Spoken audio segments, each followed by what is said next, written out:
Hello, and welcome back to another episode of Critical Reactions with your host, Bryan.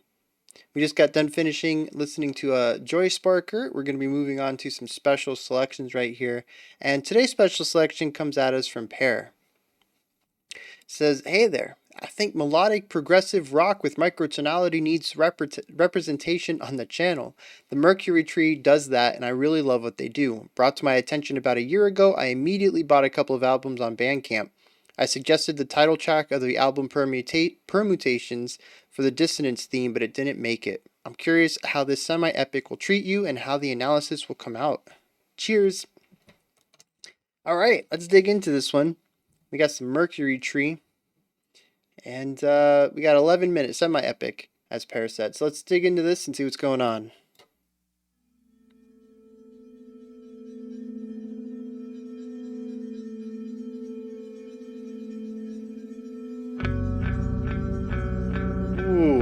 Yep. Okay. Right off the bat, we get that. We get the microtonality. Clouded eyes see what they strain to see.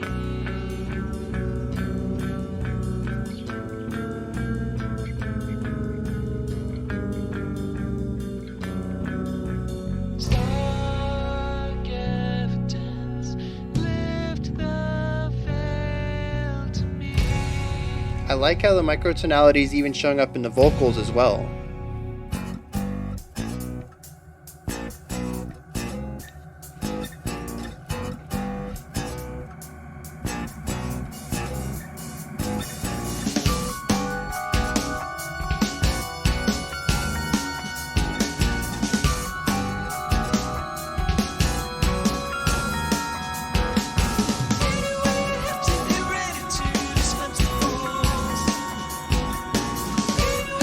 Alright, so we're in 13/8. We got a really funky idea going on with the core rhythm there.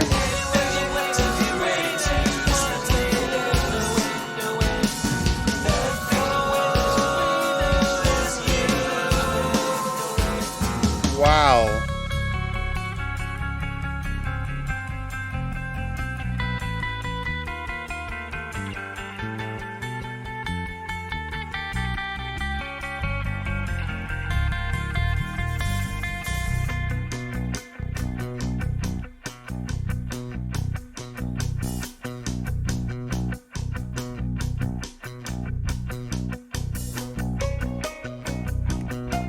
Yeah, I like that bouncing back and forth there.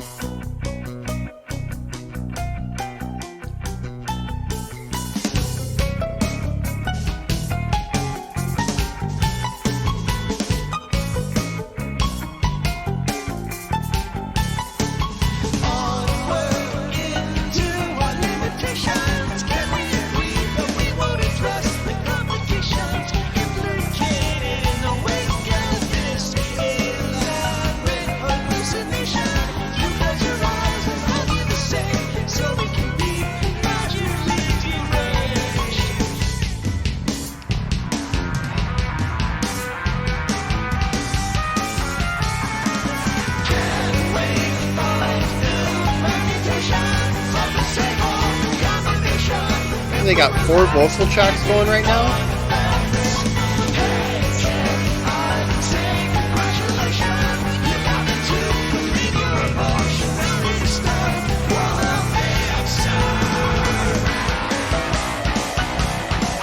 Whoa.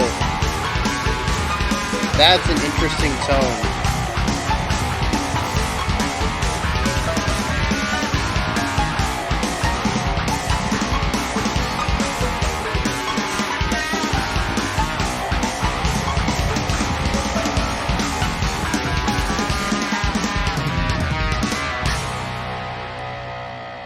I love that rhythm.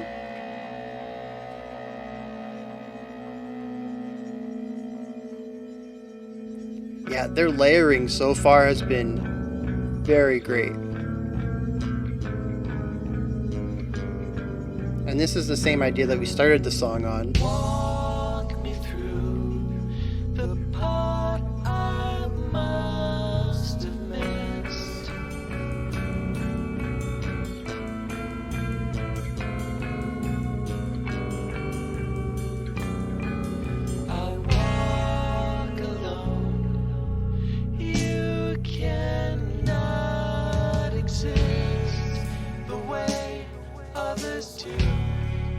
might say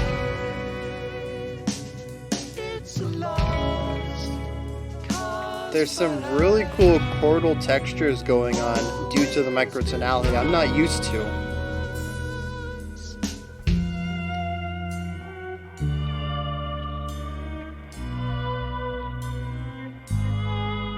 I mean, obviously they're using it for intense dissonance in several places, but they're also creating some really, really interesting dyads and triads.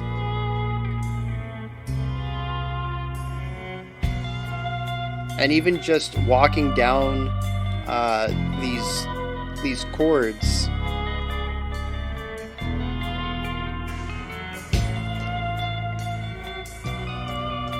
yeah.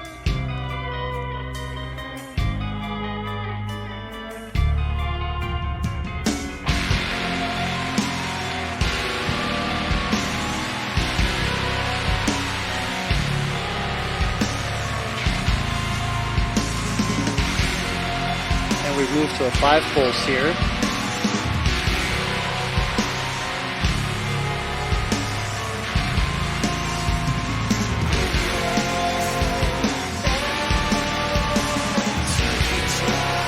And those clean guitar runs are still going on underneath all of this weight.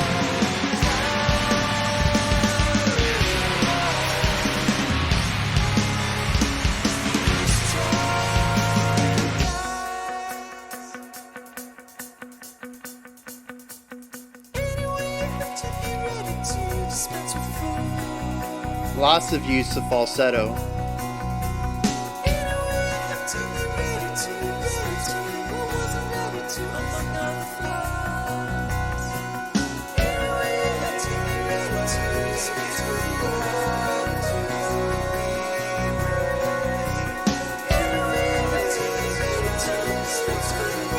We've got harmony, we have a delay, we have counterpoint, all just in the vocals, ignoring everything going on under it.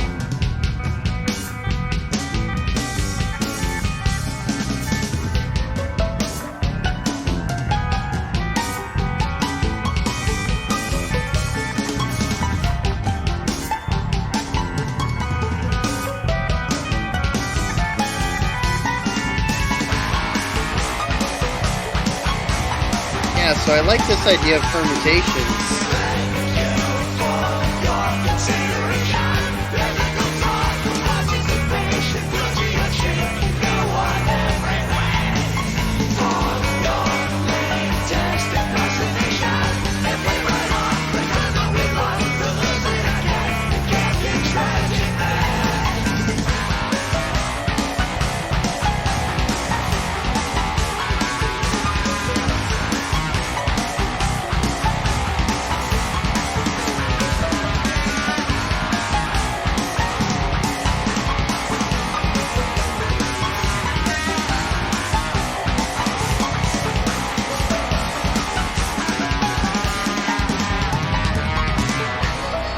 Yeah, so this is using the drum part from an earlier section.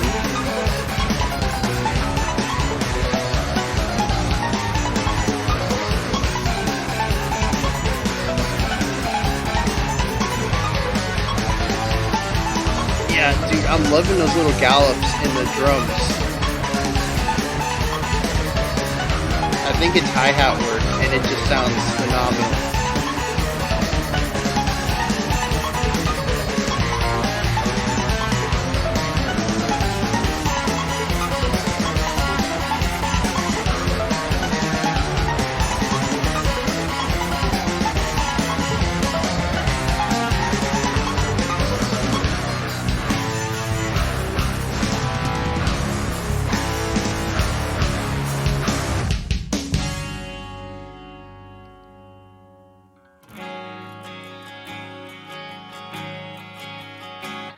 I can't hold you responsible. Two chords that fit within Western tonality, and then just dive into that micro stuff.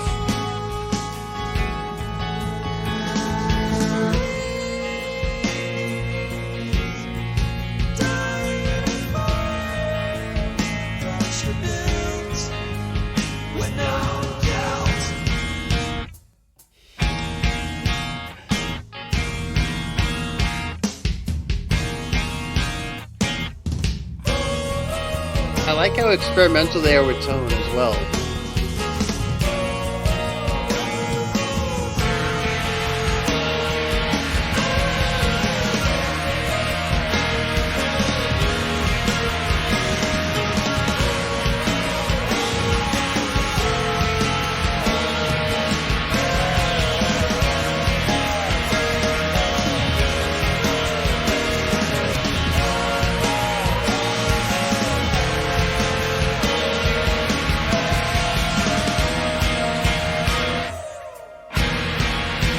So that part was getting rhythmically wild as far as polymeter goes. Or polyrhythm, actually.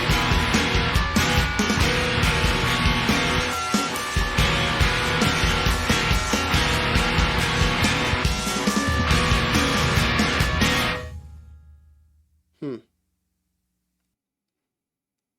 You know, I think it was about the 8 minute mark, 8.5 minute mark. Uh, there was a very clean ending before moving into that final section, and I just thought I was like, man, whoops, that was weird. There's a very clean ending though, and I was like, that sounded like a great place to end the song. Where are they going to take this? They only have a minute and a half, 2 minutes to go. Where could they possibly, take this that's going to have a better ending than that? Well, they certainly answered my question. What an interesting outro, I guess you could even call it. A small return to form, but also a brand new section to finish things out with.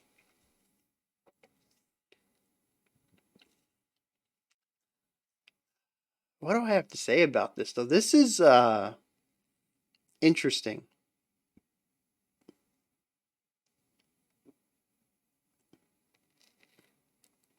So, I think the microtonality is might even be the least interesting thing going on here. It certainly adds a lot of color to the sound of the song that increases the complexity and oddness, at least for me, mostly working within Western tonality. It sounds very strange to my ears. Despite having listened to some microtonality stuff before, it's not like this is brand new to me.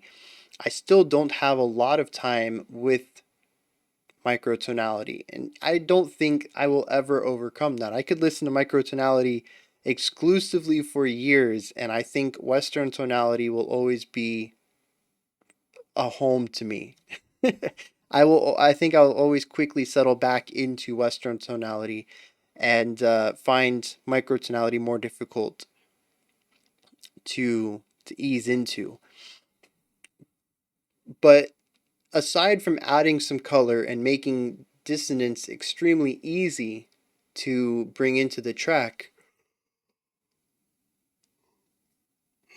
sorry, it like I said, it's the least interesting thing about the song. There are so many wild things that are happening in here that overshadow the microtonality for me as far as novelty goes and first time listening and what I'm trying to take in and what's capturing my attention.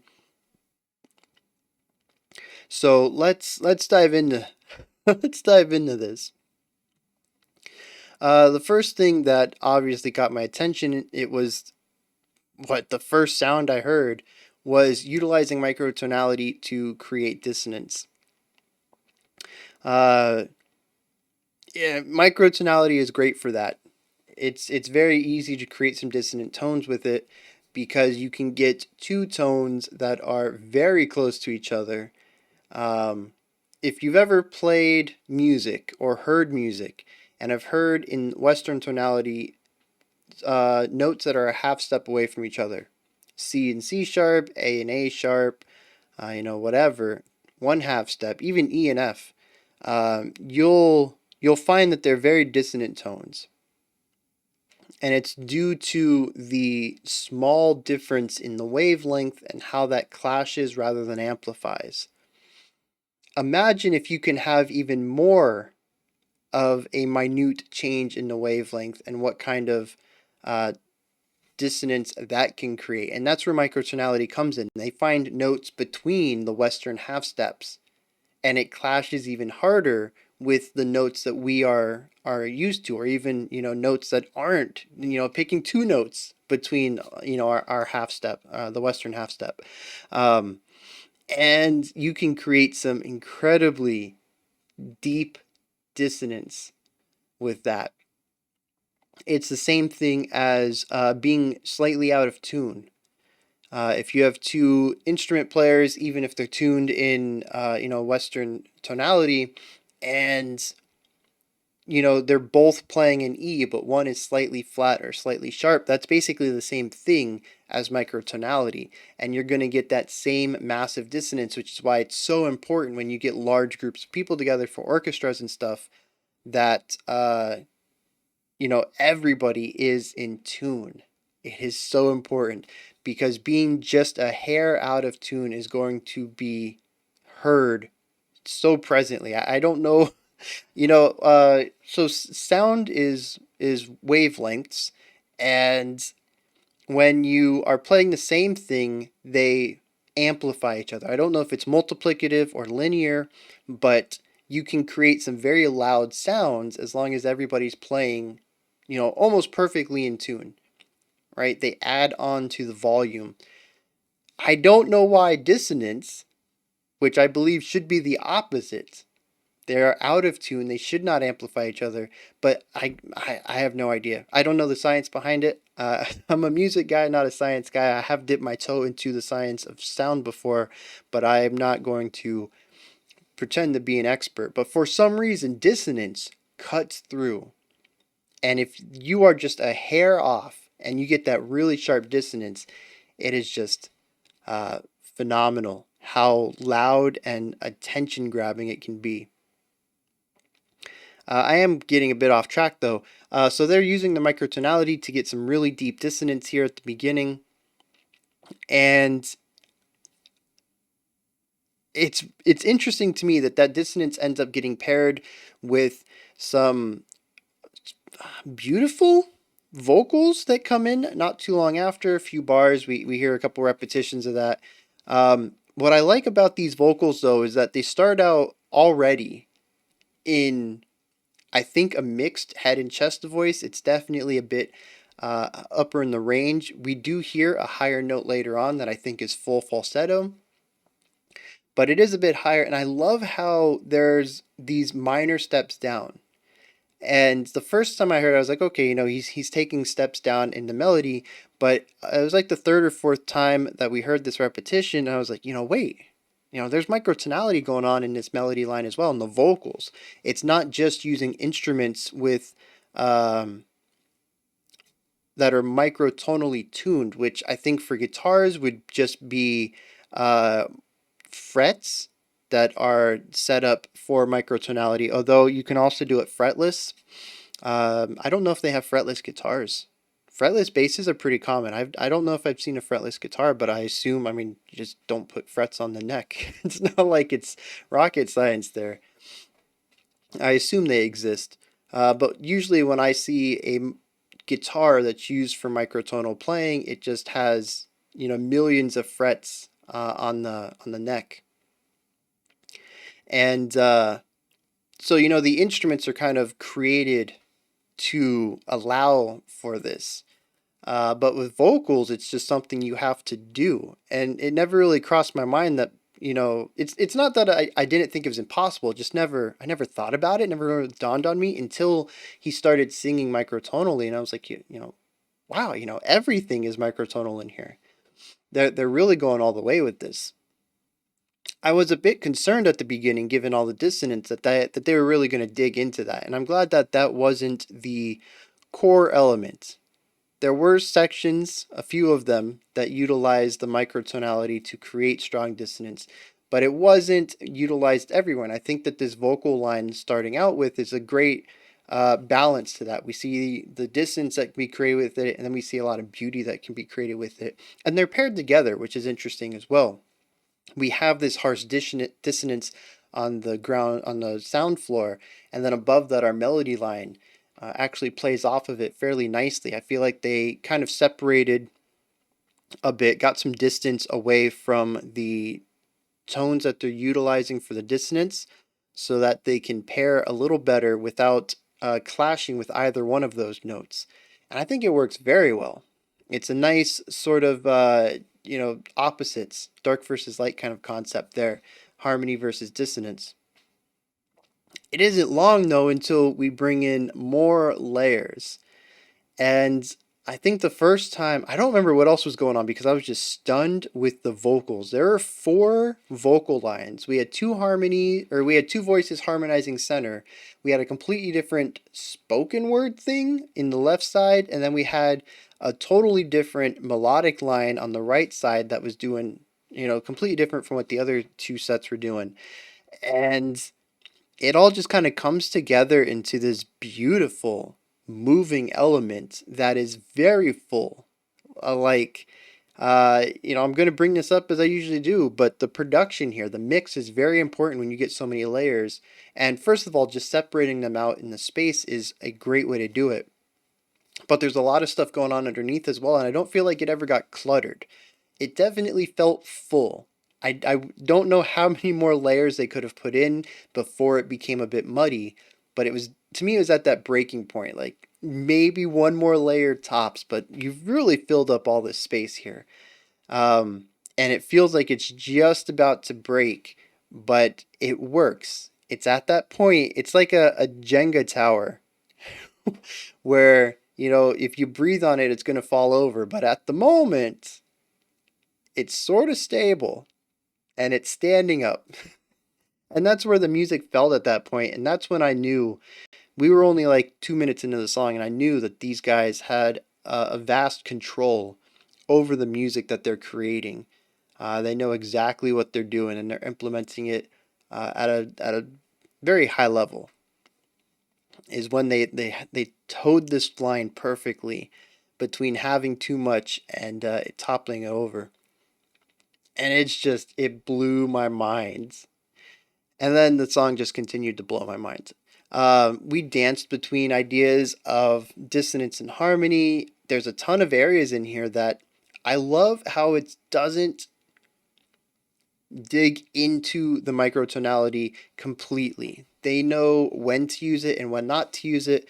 I mentioned at one point, somewhere in the middle, we had an acoustic guitar come in, and it would play like just strumming chords, and the first two were fairly standard for Western tonality, and then it digs hard and puts in like two or three microtones in there, and really gets some fresh chordal sounds. And I love that how it's dances between these two ideas. We see this all throughout.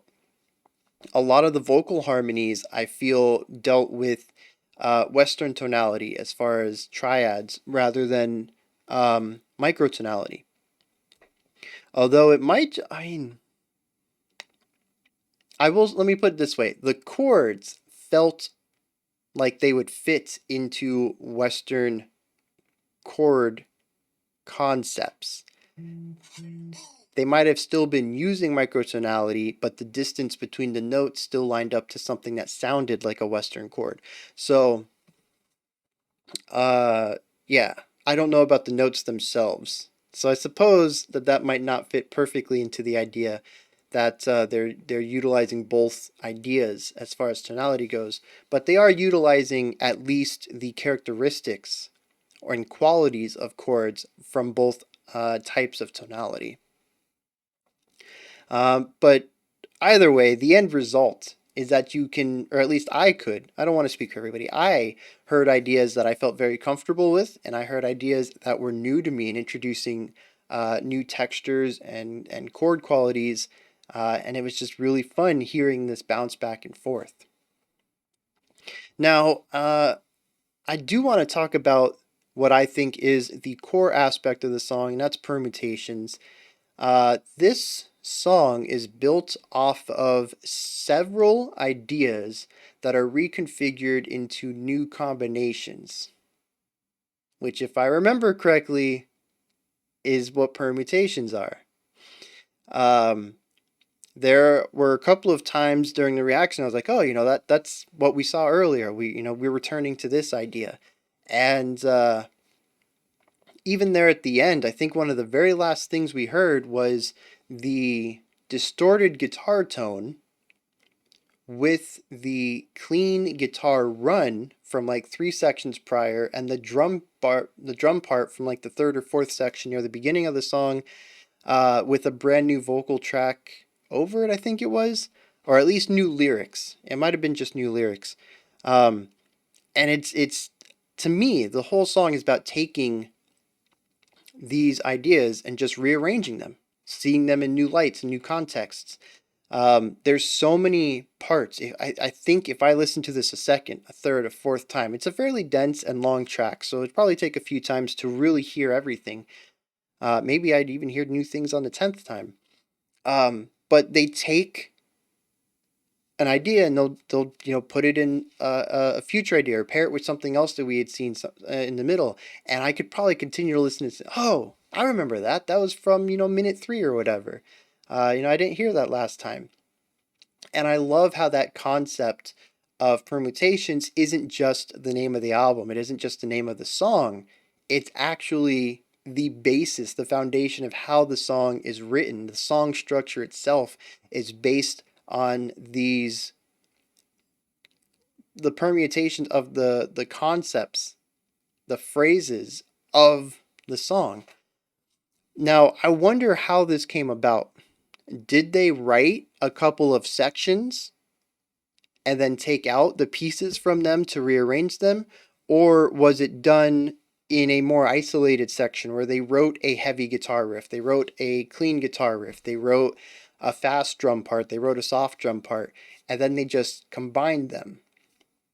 Or even more interesting, how much of it was random?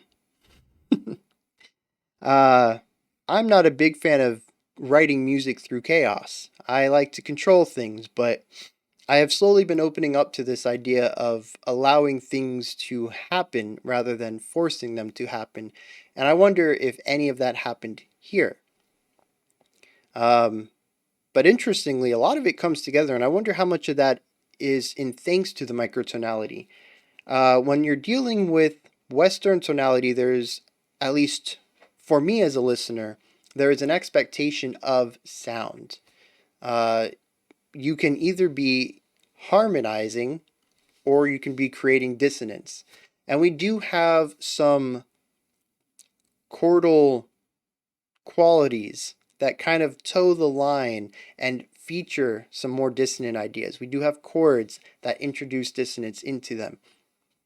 But for the most part, core Western music has relied heavily on mostly harmonious stuff. So if you were to use a Western tonality, there would be, at least for some people, an expectation of harmonic ideas. You can introduce dissonance into them for sure. We've listened to a lot of music that utilizes Western tonality and emphasizes dissonance. The one that comes to mind is Fat of the Ram. I can't remember what band that's from. We watched a live performance of that, and it was just, I was blown away. I think that's the nicest way I could put it, at how dissonant they made that song. Um, but like I said, I think for most people, when you utilize the tones of Western tonality, there's an expectation for it to sound like the things that we hear often in the mainstream, which would be more beautiful works. Um, and I think just having that microtonality there, first of all, means that there's going to be more dissonance introduced into, well, I guess more of a spectrum of dissonance. Because we have more notes to choose from, we have a wider range of how dissonant two tones can be. Like I've already mentioned, we can create, or we can play two notes that are even closer together than the Western half step. So we can create some more intense dissonance than we can in Western tonality, as long as we're in tune. But we also can create more varying depths of dissonance because we have more notes to choose from. So, what that means is that, at least to me, because the sound is foreign, it's new, it's different, I might be a little bit more forgiving of some additional dissonant elements to it, because I understand that there is, first of all, it's just a different sound, but also because the dissonance can come in smaller packages. There are certainly some runs in here that introduce an element of dissonance, but that the overall tone is harmonious. It sort of just clashes a little bit, and I tend to be more accepting of that than raw dissonance, just kind of digging into that sound. And that means that combinations of phrases, of musical passages, uh, if you just randomly grab, if you just make, 20 musical ideas and you use, I don't know, a die roll or a randomized program to randomly place them together, the chances of you getting some stuff that are highly dissonant can be pretty high, depending on how varied you're going to make your musical passages. However, when you start introducing microtonality, some of the dissonance, like I said, for me, is already going to be assumed because of the wider range and larger amount of notes that microtonality introduces. So that when you put two pieces together, if there is some level of dissonance in there, and that some level may actually be a smaller amount of dissonance and a larger portion of harmony, if we're looking at the scale idea, than we can achieve with Western tonality, I'm going to be more forgiving of it. And it's going to add, like I said, color and texture to a mostly harmonious sound. You can get a little bit of that edge in there. And like I said, it may help them a little bit with this idea of permutations playing in microtonality, because it means that they can combine phrases that would not work in Western tonality, and they actually do work out a little better with microtonality, just because of the way that dissonance works within it.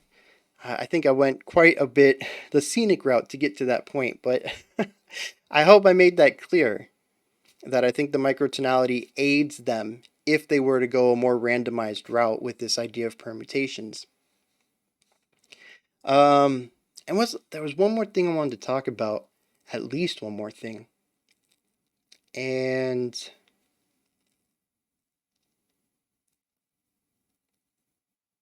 oh, yes. I mentioned that they're very experimental with their sound, and part of that's going to come from the microtonality. Part of that comes from the permutations idea of taking ideas that we've heard and playing them within the context of different ideas. But they're also very playful with time signature. They played with some really interesting meters in here. I counted a 13 at the beginning. There was somewhere around that we hit a 5. There was a section in there that I couldn't tell what it was, so I think that they were bouncing around time signatures in different bars. And there was one section where the looping phrase was in the 20 bar range. So I lost track of that one the 2 or 3 times they repeated it, and I never got the full count of it because, like I said, I do think that there's also some time signature changes within there. They're just, I need cheap music. I would need cheap music for that, or to be able to pause it and possibly write it down while I'm listening. I don't think it's something I'm going to be able to pick up on the fly. It seems very technical. But the other experimental portion that I really enjoyed was tone, the sounds of the instruments. For instance, there was one section, I think it was the first time the distorted guitar came in, and it is just a weak, narrow, distorted guitar. It almost sounds like a clean guitar with just some fuzz put on top of it. And it was the first time that really made me think, dude, you need to be listening to the sounds of these instruments and listen to some of the production there. And I started to do that as well. And there's some really interesting choices as far as things go. For that one in particular, we had just come off of I think we might have actually had a break, like a 2 beat rest. And this was supposed to come in as the punch. And any other band, any more traditional metal bands, would have come in with a very full guitar to get that punch. possibly even giving it a little bit of extra oomph or electricity in the mix as well. And instead, we get this kind of tinny, wannabe, gritty kind of sound. And it comes in by itself to break the silence and to give that punch, but it really doesn't. And I love that. It really plays with my expectations of how I expect sounds to be, especially when they're filling specific roles. And that's when I started to listen into some of the drum sounds, the vocal sounds.